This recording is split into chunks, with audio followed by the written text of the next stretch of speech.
is the time to live life, and now is the time to save life. So let's pray and work for life. And welcome to Oregon That's Life, a program dedicated to the sanctity of life. Your hosts are Teresita and Patrick Parson. We are the life couple for the Oregon Knights of Columbus. And today is May 16, 2021. What is happening today in the life program field? Well, it may be time to say goodbye to the United States. What?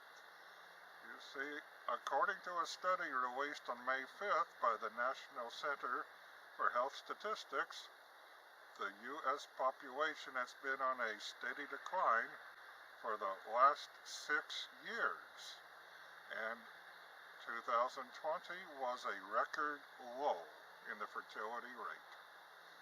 The U.S. fertility rate is far below the replacement level, which means there are not enough births to replace their generation. It takes 2,100 births per 1,000 women to keep the population replenished. But in 2020, there were 1,637.5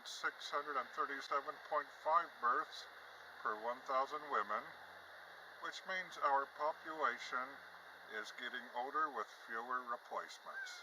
In Texas this week, the state legislature passed the Texas Hairbrain Act, which will prohibit abortion once the unborn baby heartbeat is detectable. The Texas governor is expected to sign the bill as soon as it reaches his desk. Why aren't we passing bills like the Heartbeat Act here in Oregon?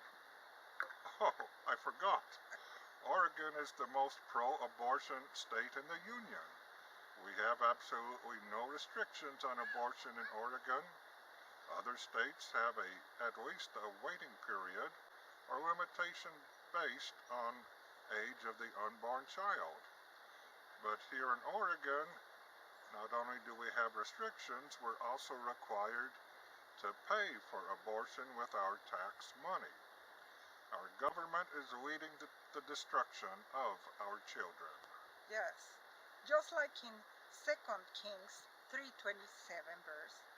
So he took his firstborn, who was to succeed him as king, and offered him as a burnt offering upon the wall.